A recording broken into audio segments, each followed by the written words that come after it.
What is up, cutie? Maple here with another exciting segment after a very, very, very, very long time of Shoujo Stereotypes and beyond.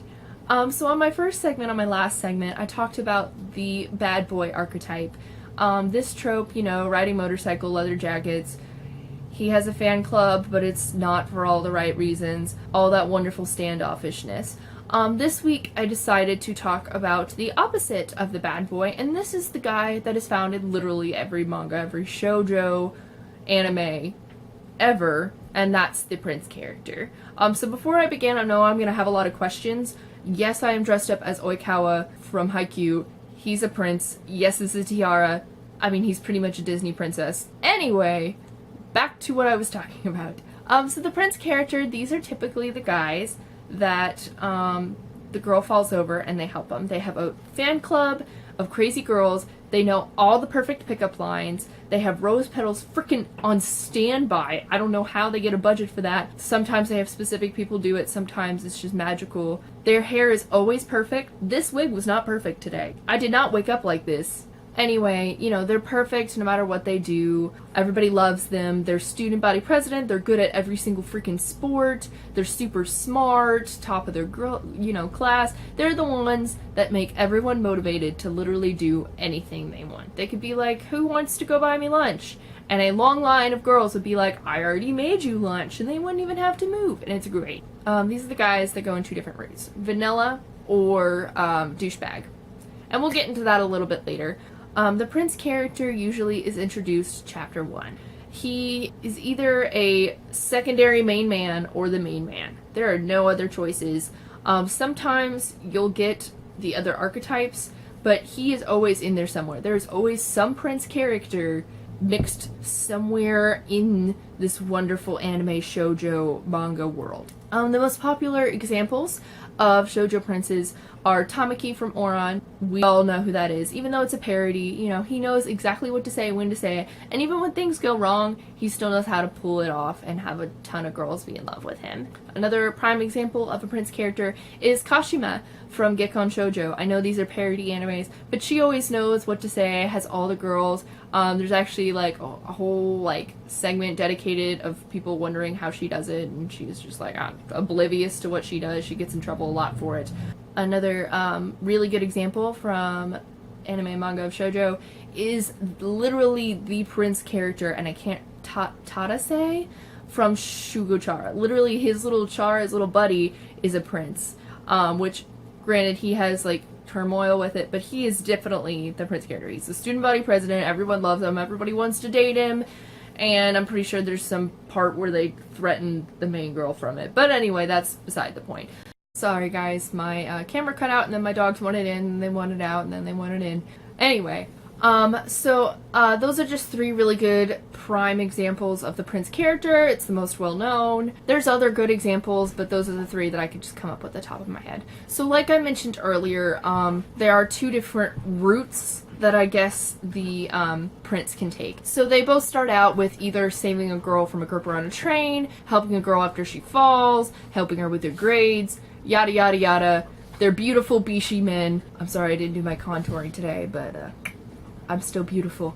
But they're beautiful bishi men, and the girls fall for them usually almost instantaneously. This is where the 2 different routes come in.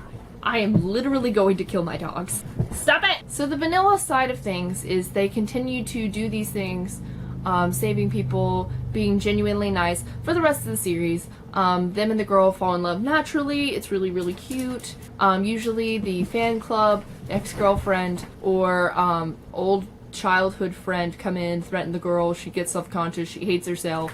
Breaks up with the boyfriend. He doesn't understand why. And then he clears up the misunderstanding. All that wonderful hope stuff. They end up together, or he has cancer for some weird reason and someone dies. That's the vanilla route.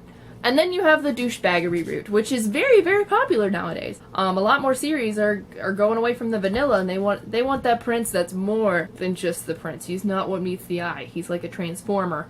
So he seems nice, and then you get to know him, and he's actually a douchebag. So a really good example of this is the Wolf and the Black Prince, I think is what it's called. And he's not too bad of a douchebag. He kind of, he treats her like a dog, woof woof, at the beginning, but they fall in love. He gets jealous. He's not sure how to show his emotions, all that like goody goody two shoes, wonderful stuff. So that's a really good example of the douchebag route where he's not actually a prince. People just assume because he's beautiful that he is, and he's really innocent looking, but I mean, he's not the prince at all. Another really good example, and I'll flash what the thing is on the screen, but I can't remember the title for the life of me, it's very similar to Shugachara, a girl who's supposedly a delinquent, transfers schools, and is actually just a really cute, genuine girl. The art style is really cute. But the thing is the student body president, the student council that is really well known, isn't actually what they seem to be. So the president is actually just a total douchebag who's using her for his image, makes her act like a delinquent when really she's just a genuinely good person and he's the douchebag.